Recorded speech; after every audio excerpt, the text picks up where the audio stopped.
So after that RS nomenclature, we have similar nomenclature for Fisher uh, Fisher projections. That is what erythro and trio.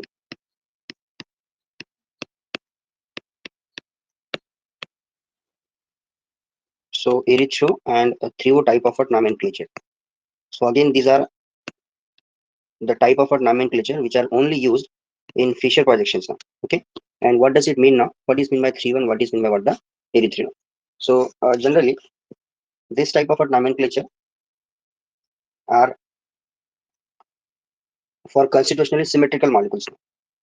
Those compounds or those molecules are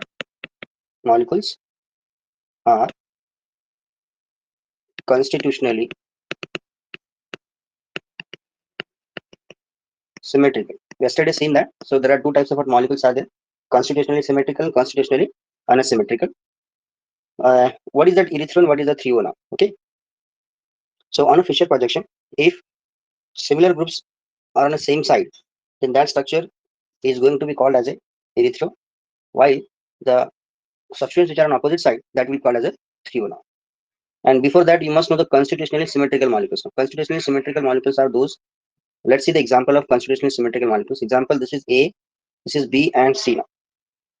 Okay, this is also what A. Either you can B here or C here, or here also what C here or B here. You can change the position now, but the connectivity is similar. Just the positions are different now. What is mean by constitutionally symmetrical? Connectivity same, but the position is different. Such a type of the isomers are said to be the constitutionally symmetrical isomers. Now, what about the trio and what about the erythro now? Erythro are those Fisher molecules or Fisher formulae where similar groups should be on the same side. Example, XX on same side, while in that case your X and X are on opposite side. That will be called as a.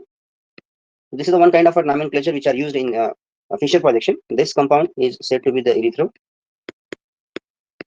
and this one is called as what trio. Okay, so instead of that Y, you can use that X also. Okay, like this. So not only the same group on the same side, any two substituents are on the same side, that will be also called as a erythro. And if they are opposite side, they are called as a trio. So this nomenclature is very useful in organic chemistry also. Example, Peterson olefination reaction is there. In that case, what? So the stereochemistry of the product is dependent upon the 3,1 erythro isomer. So what is meant by the 3,1 now here? So there is a plane of symmetry should be there now. In many cases, if X and X are same, so there will be a plane of symmetry there now.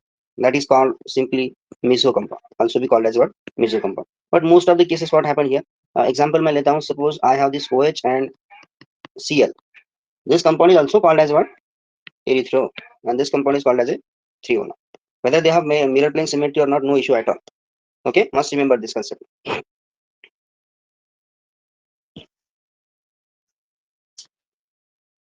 Okay, but this is constitutionally unsymmetric. Constitutionally symmetrical and constitutionally unsymmetrical. These are the two types of molecules now. You can consider this one. So then, what exactly mean of that Fisher, this 3,1 erythro now? I will just give the in a single line. I will explain you what is that. So on Fisher projection, on which projection? Fisher projection of constitutionally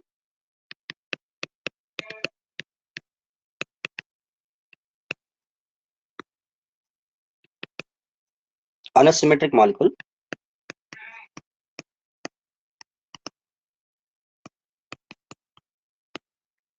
if identical atom or group,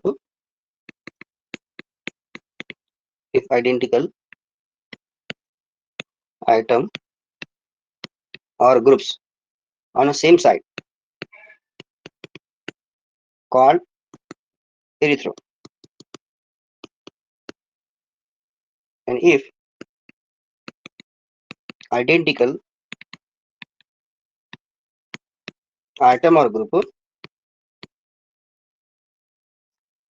on opposite side. So most of the cases, what we can consider the constellation symmetrical, but sometimes consider unsymmetrical molecule also shown this phenomenon. Example, I have this molecule. So these are the two molecules now. These are the first of all the Fisher projection, and your original molecule is this one. This is COOH, Okay, this is your original molecule, and here,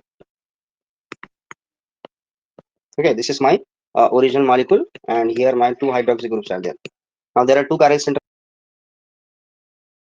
हमने constitution symmetrical consider किया, मतलब इस pH की जगह पे अगर COH ले लिया हमने तो वो क्या हो जाएगा, it is called constitutionally symmetrical. Okay, और कॉन्स्टिट्यूशनली सिमेट्रिकल मॉलिक्यूल पहले वाला किस में जाएगा, मेसो में चला जाएगा, बट ये कॉन्स्टिट्यूशनली अनसिमेट्रिकल है, that's why we can called as a simply erythro molecule. Okay, अब ये डी है कि एल है, कैसे पता चलेगा, which one is D and which one is L. Now they are also be differentiated on the base of DL. Now which one is D form, D erythro भी हम इसको बोल सकते हैं, this also called D erythro and this is called as a L erythro. Now, so these D and L are based on the electronegativity of the lowest chiral carbon. On a lowest chiral carbon, if more electronegative substances are on the right side, that is called as a capital D. और अगर वो left side में रहेगा तो क्या रहेगा, तो capital L हो जाएगा. And this both pair show the, अब ये क्या मिरर इमेज है एक दूसरे के, no this are not mirror images of each other. ठीक है, अगर आपको मिरर इमेज कंसिडर करना है तो फिर आपको, सपोज एग्जांपल मेरे पास ये वाला मॉलिक्यूल है, this is OH OH H H. चलिए ये कौन सा मॉलिक्यूल हो जाएगा, whether it is a 3O और erythro. Okay, so first one is 3O. Now the OH के बेस पे यहाँ पे इसको अपन 3O बोल सकते हैं और इसको क्या बोलेंगे अपन, L3O. सो दिस 3O मतलब क्या हो जाएगा, दीज आर पेयर ऑफ इनैंशियोमेर. ये क्या हो जाएगा, these are the enantiomeric pair. Okay, both are what the similar, one can say they have same structure but they are mirror images of each other. ठीक है, इसलिए कोई भी एक कंपाउंड के 4 आइसोमर बनेंगे और 4 आइसोमर में फिर आप उसको बता सकते हैं कि इसमें एनांशियोमर्स कितने रहेंगे, डाइस्टेरियोमर्स कितने रहेंगे, इसमें से 3O कितने रहेंगे या एरिथ्रो कितने रहेंगे. ठीक है, ऐसा आप उसमें कंसिडर कर सकते हैं. और वो कहाँ पे यूज किया जाता है, ये जनरली ऑर्गेनिक सिंथेसिस में इसको यूज किया जाता है for structural determination etcetera etcetera, या रिएक्शन मैकेनिज्म में कई बार 3O एरिथ्रो को यूज किया गया है. ठीक है, जैसे एग्जांपल मैंने बताया पीटरसन ओलिफिनेशन में इसको यूज किया गया है. ठीक है, चलिए नेक्स्ट जो टाइप का जो नॉमेनक्लेचर है, so that nomenclature is going to be called as cis and trans nomenclature. एक है सिस और दूसरा है ट्रांस. सिस ट्रांस नॉमेनक्लेचर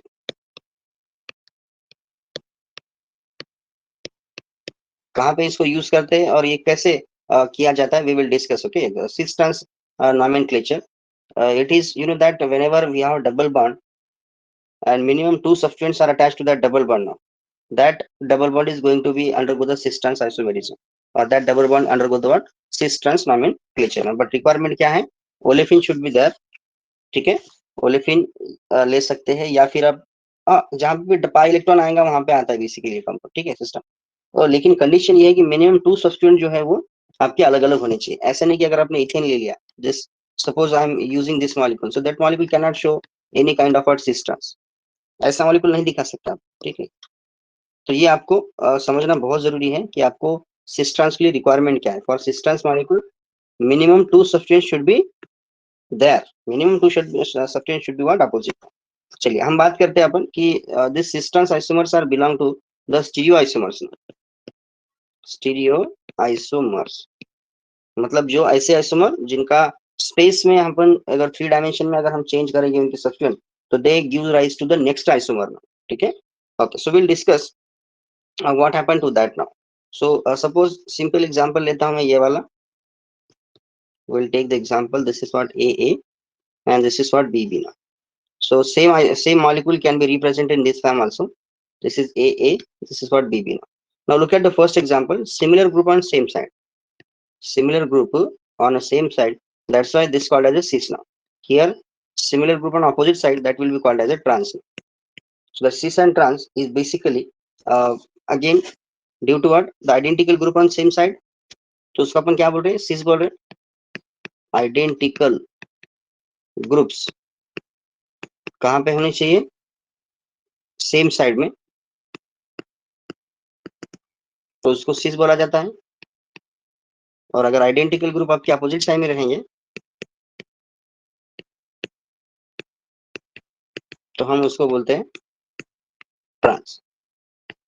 कहाँ पे होनी चाहिए वो, opposite side. So likewise this is और हमेशा याद रखना कि इसमें एक स्टीरियोजेनिक सेंटर है. This center is called stereogenic centre. If I just exchange the 2 groups now, कौन सा वाला, ए को एक्सचेंज किया हमने बी के साथ में, तो you will get the next isomer now. That's why this center is called as a stereogenic center. Stereogenic center किसको बोला था हमने, कि जिसकी ग्रुप एक्सचेंज करने से आपको नया स्टीरियो आइसोमर मिलेगा, so that will be called as a stereogenic center. और व्हाट इज सिस नाउ, अगर हम ओलेफिन पे आइडेंटिकल सब्सटेंस अगर हम सेम साइड में रखते हैं, so that is called as cis now. और ओलेफिन पे अगर आइडेंटिकल ग्रुप सेम साइड पे नहीं है, that is called as trans now. Take the example of butene now, cis butene and trans two butene. So example ये हो गया सिस to butene और ये हो गया trans two butene. Okay, this one. So first molecule and second molecule, what is the relationship between these two now? These are the pair of diastereomer. These are the pair of, even erythro-3o भी क्या है, pair of diastereomer है.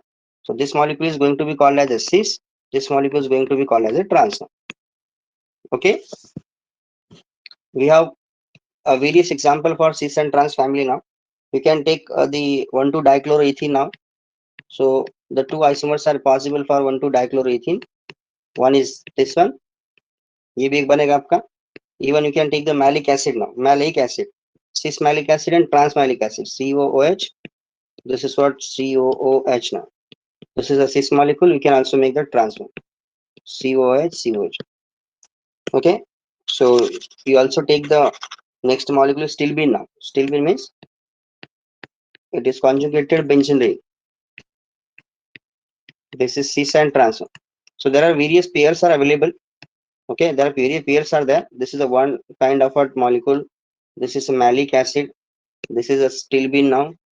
Okay, and this is what simple butene now. So when same group on same side or identical group on the same side, that will be called as a cis, and identical group on opposite side, that will be called as a trans now. And what is the relationship between these two now?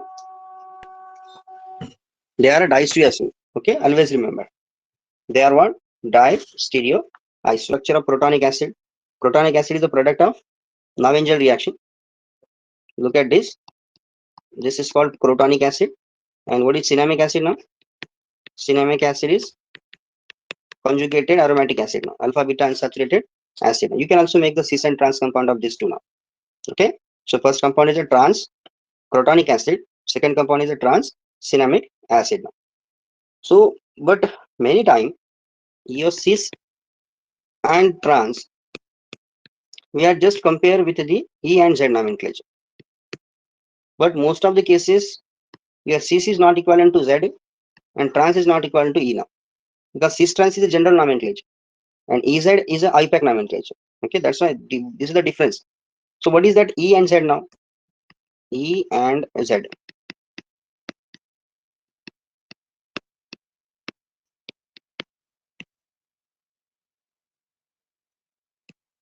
Okay, so for E and Z nomenclature, again, what is E now? E stand for what? Basically it is called across, or it is also called as opposite, and that Greek word E stand for antigen, while Z is basically called together, or that's called the zoomin.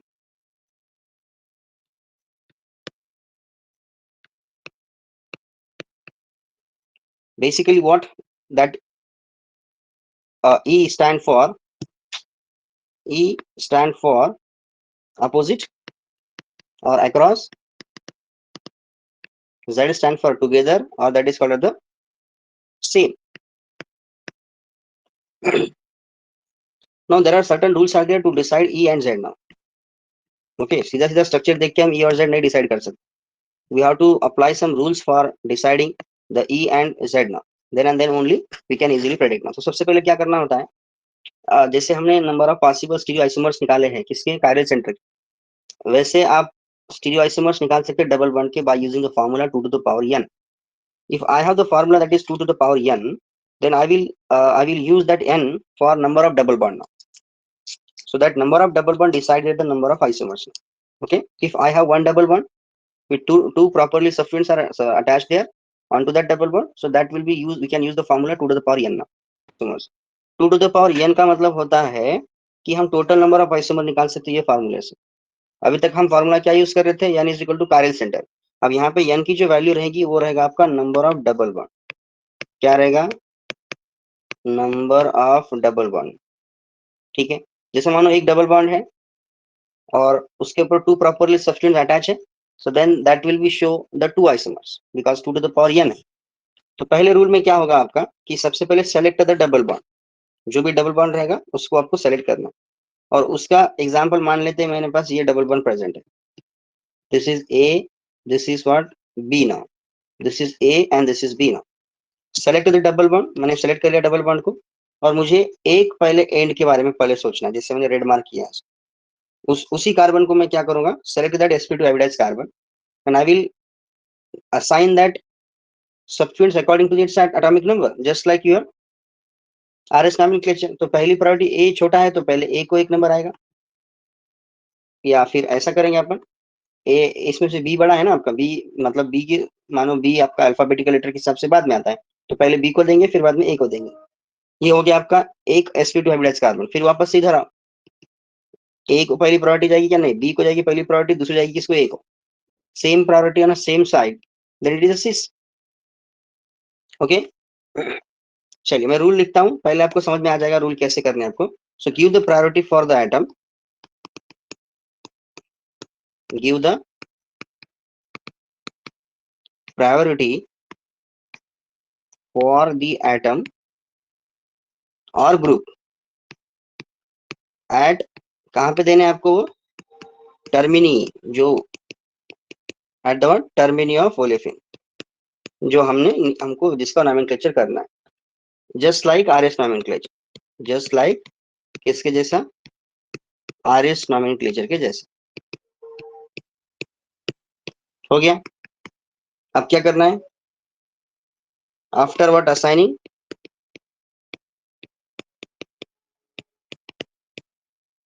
If same priority, if अगर same priority atom और group कहां पे होंगे,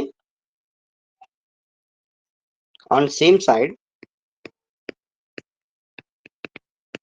क्या हो जाएगा ये, we can called as a सिस और we can called as a Z. Okay, while on opposite side that will be called as a trans। और बहुत सारी जगह पे ऐसा होता है कि वो EZ सिस ट्रांस के साथ मैच नहीं होता है, ये जो हम निकाल रहे हैं वो सिर्फ EZ के लिए है, ठीक है। So this nomenclature is for what the EZ system, so must remember this point। now we'll discuss the examples regarding that one। so example ले लिया हमने 2 chloro 1,2 डाइक्लोरोइथीन, एक मॉलिक्यूल में इसका सिस निकालता हूँ, दूसरा भी दूसरा ट्रांस निकालता हूँ। अब देखो ये वाला मॉलिक्यूल जो है इसके 2 आइसोमर बनने चाहिए क्योंकि इसमें एक डबल बॉन्ड है, तो आपको कैसे दिया जाएगा, मॉलिक्यूल फार्मूला जो दिया जाएगा वो है C2H2Cl2, ऐसा मॉलिक्यूल दिया है। तो इसमें आपको साइट ऑफ अनसैचुरेशन निकालने पड़ेंगे, कितने आपके पास साइट ऑफ अनसैचुरेशन रहेंगे। Okay, C+1 minus H/2, C+1 minus H/2, कितने कार्बन है इसमें, 2, सो 2+1 माइनस हाइड्रोजन कितने हैं, 2, सो 2/2, ठीक है। तो कितना हो जाएगा ये, 2 और 1 कितना हो गया, 3, 3 माइनस 2/2 कितना होता है, 1, 2/2 1, और कितना आपका 2 आएगा, ठीक है, यू आर 2 नाउ, ठीक है। But by using that formula हम जनरली हाइड्रोजन जितने रहेंगे उस हिसाब से अपन +1 आपको ऐड करना होता है, सॉरी इसके अंदर आपको -1 ऐड करना होता है। Whenever number of hydrogen are there we have to minus the, chlorine के लिए -1 यूज करेंगे अपन। सो फाइनली 3 -1 ऐसा हो जाएगा वो, यानी कि आपको क्या करना पड़ेगा, 2 -1 हो जाएगा। सो ओवरऑल अगर हम इस मॉलिक्यूल में देखेंगे तो एक डबल बॉन्ड प्रेजेंट है, सो 2 -1 मींस 1। सो आप ऐसा भी निकाल सकते हैं या कोई और भी तरीके से आप जो है साइट ऑफ अनसैचुरेशन उसके निकाल सकते हैं, ठीक है। तो साइट ऑफ अनसैचुरेशन निकालना मतलब हम उसमें से नंबर ऑफ डबल बॉन्ड निकाल सकते हैं। So for that if n is equal to 1 then 2 to the power n है आपके पास, तो 2 टू द पावर n है मतलब 2 टू द पावर 1 हो गया, यानी कि आप 2 आइसोमर इसके बना सकते हैं। इसमें से पहला आइसोमर जो रहेगा वो रहेगा मेरा सिस, यानी कि ऐसे वाला, और दूसरा आइसोमर जो है वो रहेगा ये वाला, ठीक है। चलिए मान लेते हैं कि यहाँ पे एक Cl है, इधर एक Cl है और इधर Cl है, वैसे दिख ही रहा हमको कि वो सिस ट्रांस, बट हमको क्या करना होता है, असाइन द टर्मिनी। सो Cl को पहली प्रायोरिटी जाएगी, H को दूसरी जाएगी, यहाँ पे पहली इसको जाएगी, दूसरी इसको जाएगी, इधर पहला इसको दूसरा इसको, पहला इसको दूसरा इसको। अब क्या करना है, 1 1 कहाँ पे है, सेम साइड में है, तो ये क्या हो गया हमारा, ये हो गया Z, या इसको अपन सिस बोल सकते हैं।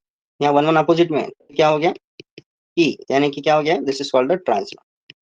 तो similarly we have to do some work on many examples. Will take the example of malic acid ना। मैलिक एसिड के आपको पहले नंबर ऑफ डबल बॉन्ड निकालने पड़ेंगे और इस हिसाब से आपको स्ट्रक्चर लिखने हैं।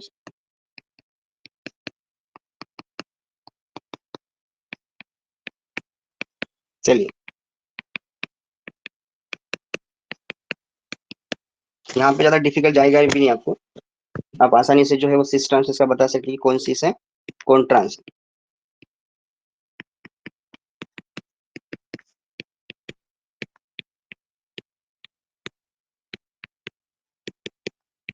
ओके,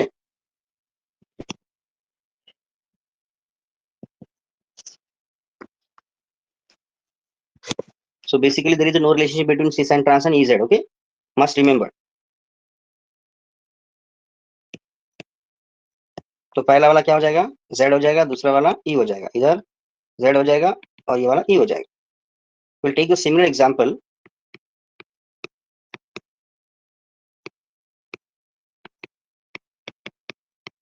चलिए बताइए ये क्या हो जाएगा।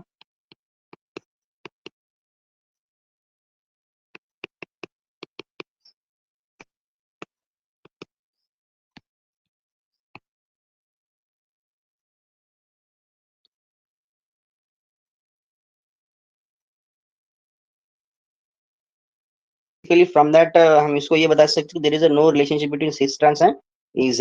सो here no relationship between cis trans and E Z nomenclature, क्योंकि ई जेड जो है वो कहीं से और से आ रहा है और सिस ट्रांस हम डायरेक्टली देख के बताते हैं कि ये कौन सा सिस रहेगा और कौन सा ट्रांस रहेगा। चलिए अब थोड़े कुछ ट्रिकी एग्जांपल लेते हैं कि जिसमें आपको सिस और ट्रांस के बारे में बताना है। ठीक है, will take the example of halogenated substituents now। So take this iodine, take this bromine, another bromine, and this will be what, chlorine now। अब यहाँ पे आप देख सकते हैं कि जो ये एग्जांपल आपको डिसाइड करेगा कि सिस ट्रांस और ई साइड में बहुत फर्क होता है। वैसे देखा जाए तो ब्रोमीन ब्रोमीन सेम साइड में है, तो ऑब्वियसली क्या होना चाहिए था, दो कंपाउंड आपके पास। चलिए बनाइए इसका।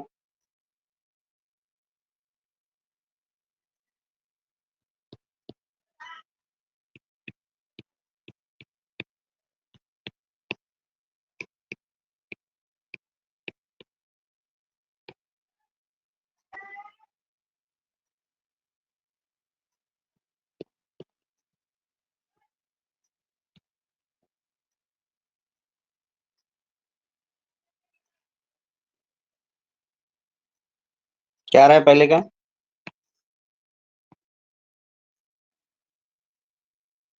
so iodine will be the first priority, bromine will be the second one। here bromine the first priority, chlorine will be the second one। वैसे देखा जाए तो बी आर सेम साइड में है, तो ये क्या होना चाहिए था, सिस। लेकिन अकॉर्डिंग टू प्रायोरिटी जो है ये क्या आ रहा है आपका, वन वन अपोजिट साइड में, तो ये हो गया E. Look at the second molecule now, B R opposite side में है तो ऑब्वियसली ये ट्रांस होना चाहिए था। ठीक है, लेकिन according to priority one two one two one one same side में, तो ये आपका जेड हो गया।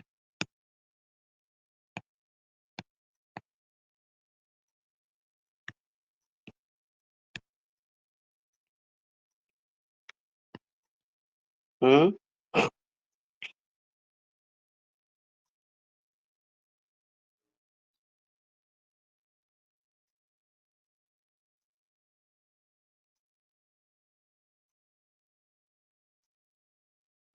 हाँ ये अब ये मॉलिक्यूल ऐसा है, इस मॉलिक्यूल का नाम जो है सो 1 2 3 4 5 6, 2 4 5 6, सो इसमें 6 कार्बन है। So it is a हेक्साडाइन।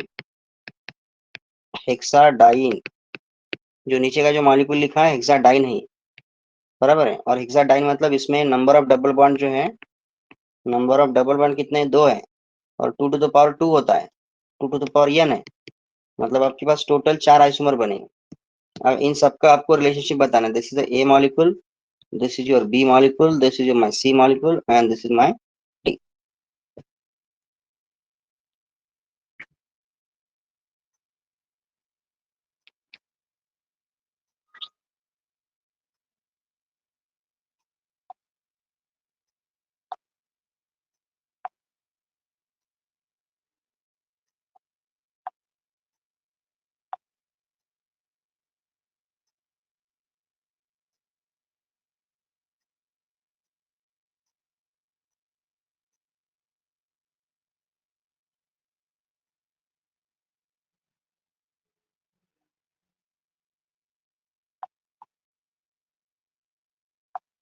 So first we'll give the numbers to that particular carbon. So example, I'm starting from here: 1, 2, 3, 4, 5, and 6. That means total 6 carbons are there, so it should be hexene. Okay, and so the chemistry of a second carbon should be E. So that is, if you nomenclate that molecule, then you will find. So the first molecule is called as a 2E, and at the 4 position is a double bond is there, which is a Z. 2E 4Z hexadiene.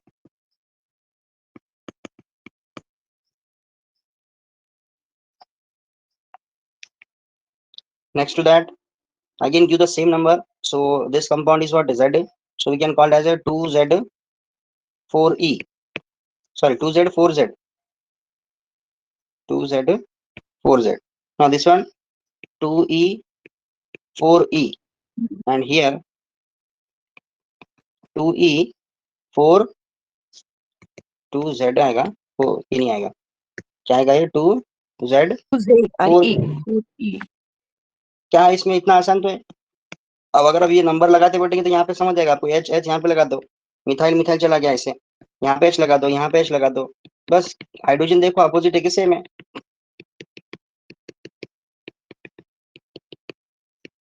कितना आसान है ये। Now take the same example of what a hexantriene. So let's take the example. Now how many isomers are possible for that molecule?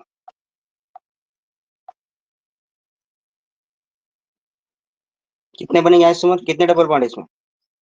3, मतलब 8 बनेंगे आपके पास। तो कैसे कैसे बनाओगे इसको?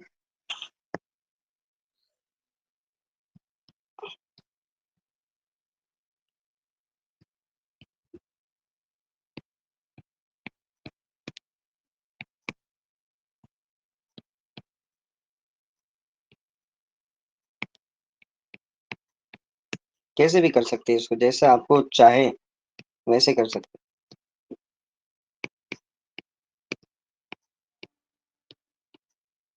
ये हो गया, देखो इसके सब कॉम्बिनेशन हो गए, ऊपर नीचे हो गया, ऊपर ऊपर हो गया, और क्या हो गया आपका, एक नीचे एक ऊपर कर सकते हैं। अभी एक नीचे आइसोमर, एक ऊपर, मतलब ऐसा ये बना सकते हैं। और ये हो गया 4 आइसोमर। अभी अब आपको जो बीच का डबल बॉन्ड है उसको भी आप ट्रांस लेके करवा सकते हैं। बीच के वाले को सिस्टर्स करके देखो, 4 आइसोमर और बन जाएंगे आपके पास। तो इसमें से जितने आप आइसोमर निकाल रहे हैं ना, उसमें से जो सबसे स्टेबल वाला जो फॉर्म है वो ये है, और फोटो पेरिसाइक्लिक रिएक्शन में ये आपको काम में आएगा। तो जब नंबरिंग हम देंगे इसको 1 2 3 4 5 6 7 8, तो डबल बॉन्ड कहाँ पे है, 2 पे है, 4 पे है, 6 पे है। तो 2 वाला डबल बॉन्ड क्या है, 2E, 4 कैसा है, 4Z, और 6E, ये वाला इसका आइसोमर स्टेबल। बाकी आप 8 निकाल के देख सकते, 4 तो मैंने निकाल लिया, बाकी के 4 जो है आप निकाल, ठीक है। ओके चलिए ठीक है। तो अब ऐसे एग्जाम्पल्स आपको आएंगे। और नॉमेनक्लेचर में जनरली 2 मार्क का क्वेश्चन होता है कि जब आपको EZ आपको साथ में देना होता है, we have to also put the E and Z isomer too, ठीक है। सो हमने फॉर्मूला भी बताया आपको कि कौन कौन से फॉर्मूले आपको लगाने हैं उसके अंदर, ठीक है। 2 टू द पावर n लगा के जो है आप नंबर ऑफ डबल वन लगा सकते हैं।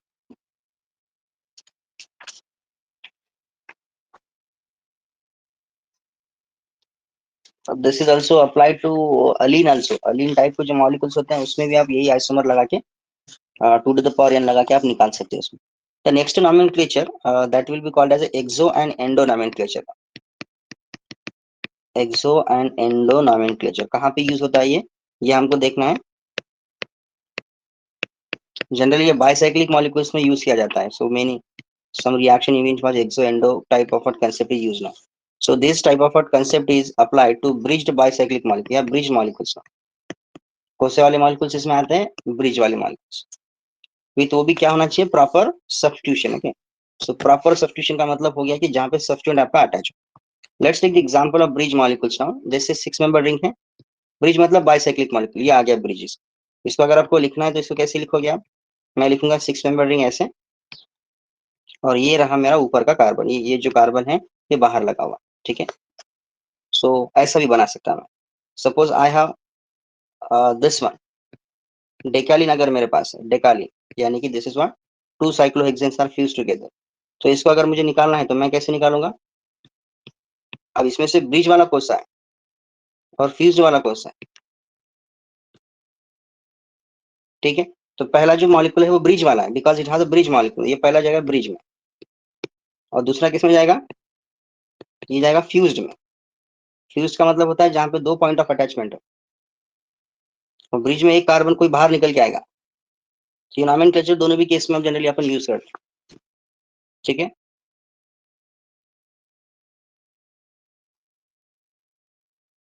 ओके। पहले वाले केस में एक दो तीन, तीन पॉइंट कॉमन है, three points are common, one two तीन, तीन कॉमन किसको है? बाजू वाले दो दो को तीन कॉमन है। और इस केस में सिर्फ दो ही कॉमन है, जो बाजू वाले चार चार को लेकर अटैच है, मतलब ये चार इधर से चार, इधर से चार, ऐसे। इधर से दो थे, इधर से दो थे, ऐसे। सो पहले में तीन कॉमन पॉइंट ऑफ अटैचमेंट है, और दूसरे में दो ही पॉइंट ऑफ अटैचमेंट, इसलिए फ्यूज्ड और ब्रिज जो है दोनों अलग अलग कंपाउंड्स आपके होते हैं। ठीक है, और ब्रिज किसको बोलते हैं? कि जिसमें दो से ज्यादा कॉमन पॉइंट ऑफ अटैचमेंट हो। कितने होने चाहिए? More than two. क्या होने चाहिए?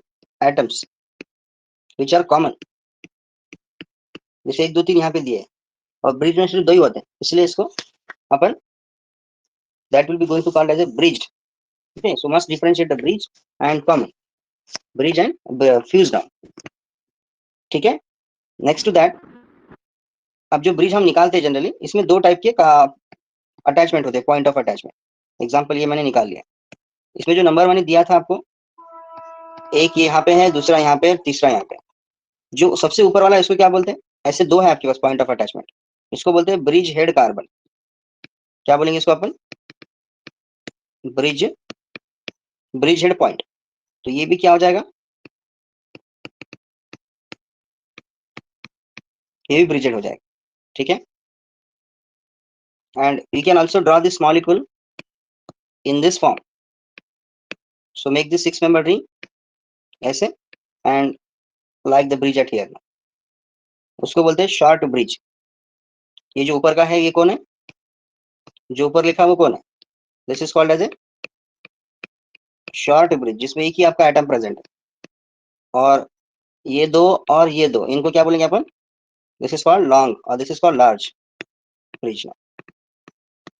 ठीक है, क्योंकि शॉर्ट क्यों हो गया? क्योंकि हाउ मेनी एटम्स भी हैव? वन। वन। और लार्ज क्यों है? क्योंकि इसमें दो प्रेजेंट है, कभी कभी तीन भी हो सकते हैं। ठीक है, इट डिपेंड। अब क्वेश्चन आता है कि हम एक्सो और एंडो किसको बोलेंगे? ऐसा सब्स्टिट्यूएंट जो शॉर्ट ब्रिज की तरफ जाता हो उसको एक्सो बोला जाता है। समझ में आ रहा है क्या? सब्स्टिट्यूएंट टुवर्ड, सब्स्टिट्यूएंट किधर? टुवर्ड्स शॉर्ट ब्रिज, क्या बोलेंगे इसको अपन? एक्सो। और यहाँ पे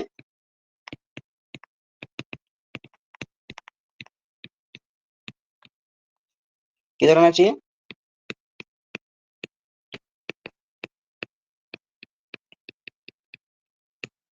चलिए, अब दो आपके पास एग्जांपल मैं यहाँ पे लिखता हूँ, आपको सिर्फ क्लासिफाई करना है कि शॉर्ट ब्रिज की तरफ जा रहा है मतलब वो क्या हो रहा है, और लॉन्ग ब्रिज की तरफ जा रहा है मतलब वो क्या हो रहा है। So we have suppose to structure ना, एक को मैं लिखता हूँ एक्स यहाँ पे,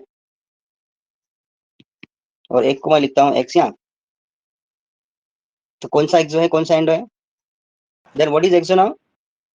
ऑन ब्रिज हेड मॉलिक्यूल और ऑन ब्रिजिंग रिंग, ऐसा मॉलिक्यूल जो जिसमें ब्रिज प्रेजेंट हो, जिसमें सब्स्टिट्यूएंट आपका ओरिएंट हो रहा हो किधर? शॉर्ट ब्रिज की तरफ, that will be called as a exo. That will be called as a exo now. तो substituent which are orient toward the short bridge, that will called as exo. और ऐसा जो लार्ज ब्रिज की तरफ जा रहा होगा, that will be called as a endo. So short bridge and the large bridge, these are the two important, one can say the substitution. तो very important जितने भी bicyclic reaction, one of the most important is Diels Alder reaction, जिसमें आप देख सकते। Okay, so we have the very specific example. Any question?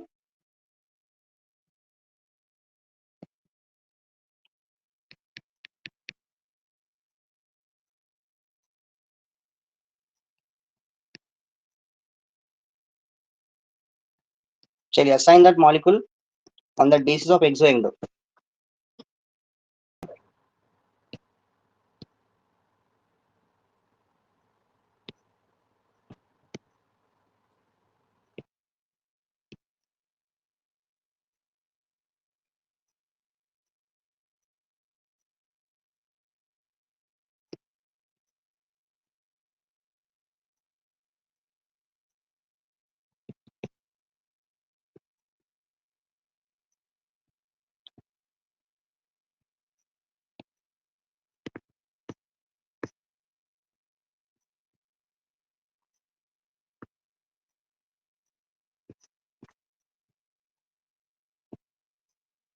Okay.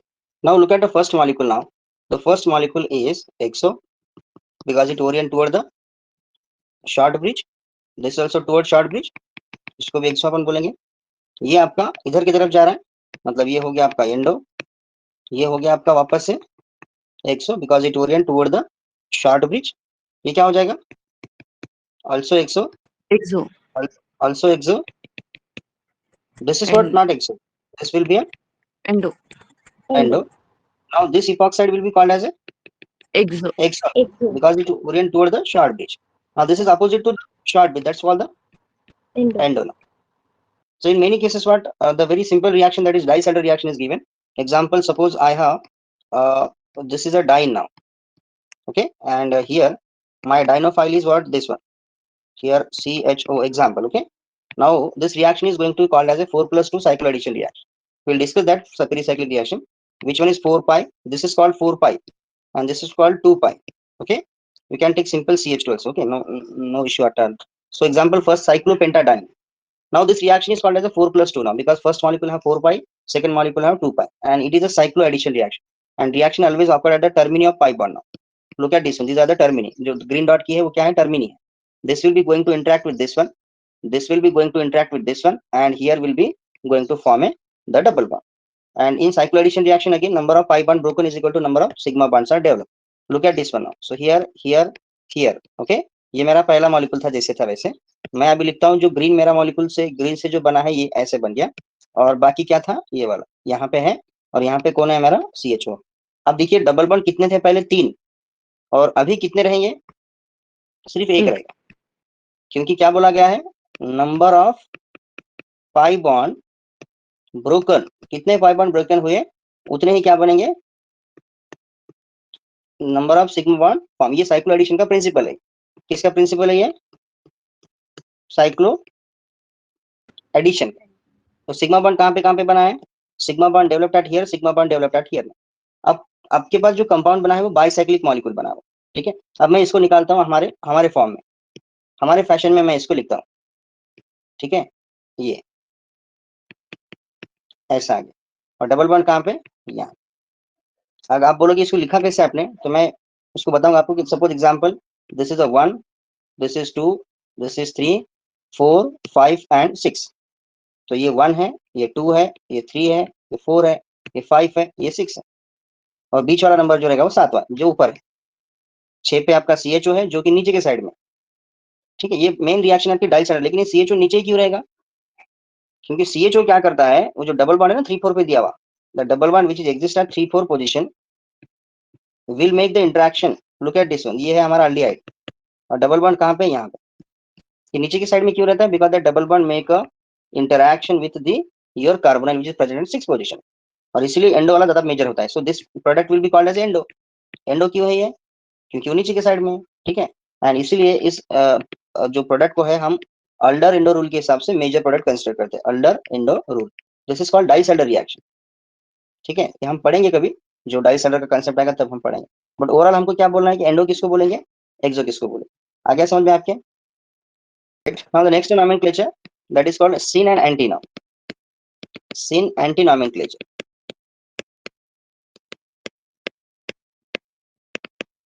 अब दो तरह का सिन एंटी है कि अगर आपके पास सेम सब्स्टिट्यूएंट सेम साइड में रहेंगे तो उसको अपन सिन बोलते हैं, वो अपोजिट रहेंगे तो उसको एंटी. बट ये भी बाइसाइक्लिक मॉलिक्यूल में ही किया जाता है. एग्जांपल मैं यहाँ पे कंसीडर करूंगा आपको कि कौन से वाले मॉलिक्यूल्स यहाँ पे लेने हैं. Suppose this is what bridge molecule, और यहाँ पे जो at this short bridge one, यहाँ पे कुछ सब्स्टिट्यूएंट एग्जांपल एक्स और वाई. अब इस डबल बॉन्ड का जो रिलेशनशिप है उस एक्स और वाई को बहुत इफेक्ट करेगा. सो हियर वाई क्या हो जाएगा? Y is nothing but the syn, और जो एक्स है वो क्या हो जाएगा? That is called anti. क्योंकि डबल बॉन्ड के अपोजिट में है ये. इसके अपोजिट में, अपोजिट टू किसके? डबल बॉन्ड के. और ये क्या हो जाएगा? Same side to double bond. तो इस वजह से ये क्या हो जाएगा? That is called as a syn and anti. So always remember this is a very important reaction, और नेबरिंग ग्रुप पार्टिसिपेशन में इस रिएक्शन का यूज किया जाता है, या इस टाइप के पोजीशंस का यूज किया जाता है. एग्जांपल यहाँ पे डबल बॉन्ड दिया हुआ है, और यहाँ पे मेरे पास जो है वो एक OH है, और मुझे इस मॉलिक्यूल को कन्वर्ट करना है किसमें? OAC में, right. Now what we have to do now, तो एंटी होना बहुत जरूरी होता है। पहली बात, सबसे पहले मैं क्या करूंगा, उस OH को टॉसिल क्लोराइड के साथ रिएक्शन करूंगा in the presence of pyridine। What is tosyl chloride, ये हमने वापस अब दोहराना नहीं है कि टॉसिल क्लोराइड कौन है। So it is a group for making the good leaving group forward OH। तो ये क्या करता है, H का प्रोटॉन लेके OTS बना देगा, टॉसिलेट बन गया। अब फर्स्ट SN2 रिएक्शन आपकी होने जा रही है, that mean the double bond which react with the, और ये इसलिए हो गया क्योंकि वो एंटी था, OTS कैसा था आपका, एंटी पोजीशन में था, इस वजह से वो निकल गया बाहर। सो जैसे वो बाहर निकलता है, so you will get the bridged cation, that is called non classical carbocation. ये हमने कैटायन में वहां पे पढ़ा था, this is called non classical carbocation. यहाँ पे आ गया पॉजिटिव चार्ज, और ये हाइड्रोजन देखो यहाँ पे चला गया, इसको बोलते हैं first SN2 because of a neighbouring group participation, जो कि इंट्रामोलिकुलर होगी। अब नेक्स्ट हमारे पास यहाँ पे OAC आ रहा है, तो OAC कहाँ से आता है फिर, OAC is coming from external reagent, that is called ACO negative. वो अटैक करेगा आपका एज SN2 फैशन से, और आपको जो प्रोडक्ट है जो ऊपर दिया है वो आपको प्रोडक्ट मिलेगा विथ रिटेंशन इन कॉन्फ़िगरेशन। यहाँ पे जैसे कि वैसा आ गया, H की जगह H आ गया और ये आ गया OS। इसको बोलते हैं इंटरमॉलिकुलर SN2। पहले वाली कौन सी थी, इंट्रा, दूसरी वाली कौन सी थी आपकी, इंटर। अब if you see the stereochemistry, OH गया और OAC आया without changing the stereochemistry, because यहाँ पे दो बार SN2 हो रहा है, SN2 फॉलोड बाय SN2। जब दो बार SN2 हो जाएगा तो स्टीरियोकेमिस्ट्री क्या रहेगी, रिटेंशन। ठीक है, तो इसलिए यहाँ पे ये सब किस लिए हुआ है, this is just because of that OTS is present at the anti position. बराबर है, अगर वो एंटी नहीं होता तो the reaction can not be proceed, ऐसा आपका होगा। ठीक है, Yes. तो ये सब आपके हो गए nomenclature, starting from RS, EZ, C90, CO erythro, okay, mesoactive, so all are the belongs to the nomenclature regarding that chiral center now। तो जितने भी chiral center हमने पढ़े हैं अभी, या जो भी टाइप के मॉलिक्यूल पढ़े हैं उन सबका ये वाला कंसेप्ट है। अभी थोड़ा नेक्स्ट आपको आगे बढ़ना है, so that concept is called as a, अब रेसिमिक मिक्सचर के बारे में पहले बताना चाहिए। तो रेसिमिक मिक्सचर मतलब जैसे SN1 रिएक्शन आपको पता होगी, अगर आपने SN1 रिएक्शन के बारे में थोड़ा बहुत पता किया होगा, SN1 रिएक्शन, सो जिस रिएक्शन में हम क्या करते हैं, टर्शरी ब्यूटिल ब्रोमाइड को रिएक्ट करवाते हैं, so it first form the carbocation, and that carbocation is going to react with water now simply, so it will form a two types of product now। मान लेते हैं कि मैंने इसको ऐसे लिखा था, तो एक प्रोडक्ट ऐसा बनेगा आपका और एक प्रोडक्ट आपका ऐसा बनेगा। So this is aqueous hydrolysis, okay, SN1 reaction. तो बेसिकली SN1 रिएक्शन में जब हम पढ़ते हैं तो without using first step, it is a slower step now. We get the cation which is sp2 hybridized, trigonal planar, and have the planar geometry now। So water is going to attack either on front side or either on the back side, so there is a 50-50% chance is there, so that's why 50% product is this one and 50% product is this one। पहला वाला product आपके reactant के जैसा है और जो दूसरा वाला प्रोडक्ट जो है उसके अपोजिट है, तो इसको इसको बोलेंगे अपन रिटेंशन और इसको क्या बोलेंगे अपन, इन्वर्जन। और रिटेंशन और इन्वर्जन का मतलब क्या होता है, that is nothing but the racemic. क्या बनेगा आपका, रेसिमिक मिक्सचर। फिर रेसिमिक मिक्सचर मतलब है क्या, रेसिमिक मिक्सचर को डिनोट किया जाता है प्लस और माइनस से, जो कि एक दूसरे के क्या है, अपोजिट है। रेसिमिक मिक्सचर मतलब एक का अगर ऑप्टिकल रोटेशन 50 डिग्री है प्लस 50 डिग्री, तो दूसरे का कितना रहेगा, माइनस 50 डिग्री रहेगा। मतलब ओवरऑल जो है दोनों का कितना रहेगा आपका, 0 रहेगा। So racemic mixture is optically active और इनएक्टिव, क्या रहेगा ये, इनएक्टिव रहेगा, क्योंकि उसमें कोई भी टाइप का जो है, क्योंकि दोनों एक दूसरे के साथ कैंसिल कर लेते हो, that's why it is inactive. तो रेसिमिक मिक्सचर मतलब है क्या, रेसिमिक मिक्सचर मतलब एक ऐसा मिक्सचर है कि जिसमें इनैंशियोमर इक्वल फॉर्म में होते हैं। What is racemic mixture now, racemic mixture जिसको हम डिनोट करते हैं प्लस और minus. So what is racemic mixture now, racemic mixture is nothing but the, क्या बोलेंगे इसको अपन, इक्वल अमाउंट ऑफ इनैंशियोमर, मतलब E1 और E2 मिला के सेम सेम रहेंगे, that is called the racemic mixture. Okay, एक का जैसे बताया आपने कि एक का पॉजिटिव रहेगा तो दूसरे का 100% नेगेटिव रहेगा, और ये हमेशा किसके फॉर्म में होते हैं, we can simply called as a 1:1। 50-50% जो होता है basically that will called as a the racemic mixture. Okay. और मिसो कंपाउंड जनरली आपका क्या दिखाता है, ऑप्टिकली इनएक्टिव दिखाता है, क्योंकि उसमें देखो मिसो कंपाउंड में क्या हो गया, एग्जांपल मान लेते हैं ये OH है और ये OH है, इधर HS लिखा था, तो इसका ऑप्टिकल रोटेशन जो है या इसका जो कायरल सेंटर का जो सपोज ऐसा अगर जाएगा तो दूसरे वाले का जो है वो ऐसा जाएगा, और दोनों का सपोज इसका प्लस अगर आता है तो इसका माइनस, यानी कि दोनों का मिला के 0 हो जाता है। सो दैट्स व्हाई इंटरनल कंपटीशन की वजह से या इंटरनल कंपेंसेशन की वजह से वो दोनों कायरल सेंटर जो एक दूसरे के साथ अपोज हो जाते हैं। So that's why they can not show the any kind of activity, so they are inactive. अब हमको नेक्स्ट जो पार्ट पढ़ना है वो पढ़ना है रेसिमाइजेशन। ओके, और वो अपन कल पढ़ेंगे, थोड़ा सा इंटरेस्टिंग पार्ट है वो रेसिमाइजेशन का, जिसमें आपको अलग अलग रेसिमाइजेशन का मतलब क्या होता है। रेसिमिक मिक्सचर तो हमको पढ़ लिया, रेसिमिक मिक्सचर मतलब एक ऐसा जैसे दो इनैंशियोमर है E1 और E2, उनका दोनों का इक्वल कॉन्सेंट्रेशन, इक्वल डिस्ट्रीब्यूशन, यानी कि रेसिमिक मिक्सचर जो 1:1 में होता है।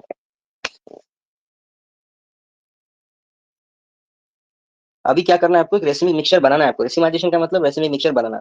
तो कैसे बनाएंगे अपन, ऑप्टिकली प्योर जो प्रोडक्ट रहेंगे आपके या इनैंशियोमर रहेंगे, ऑप्टिकली प्योर जो रहेंगे उनको हम मिक्स करके क्या बनाएंगे, रेसिमिक मिक्सचर बनाएंगे, और इस प्रोसेस को बोला जाता है रेसिमाइजेशन। बराबर है। जैसे एग्जांपल डी एलानिन ले लिया आपने, या एक एलानिन लिया एज ए कायरल मॉलिक्यूल, और एक ले लिया दूसरा एलानिन, मान लेते हैं ये आपका पॉजिटिव वाला है, ये आपका नेगेटिव वाला, दोनों को आपने मिला लिया, तो क्या हो जाएगा ये, it will be going to convert into the plus minus alanine. तो ये क्या हो गया आपका, this is called racemic mixture. ये एक एक्टिव फॉर्म है और ये दूसरा active form.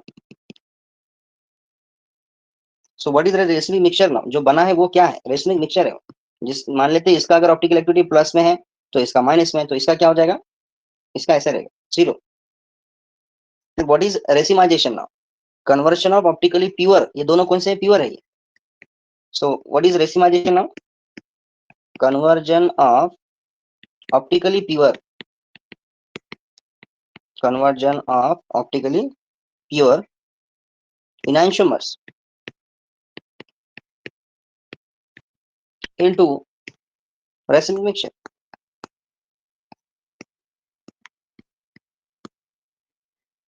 So that process is called as a S. Okay.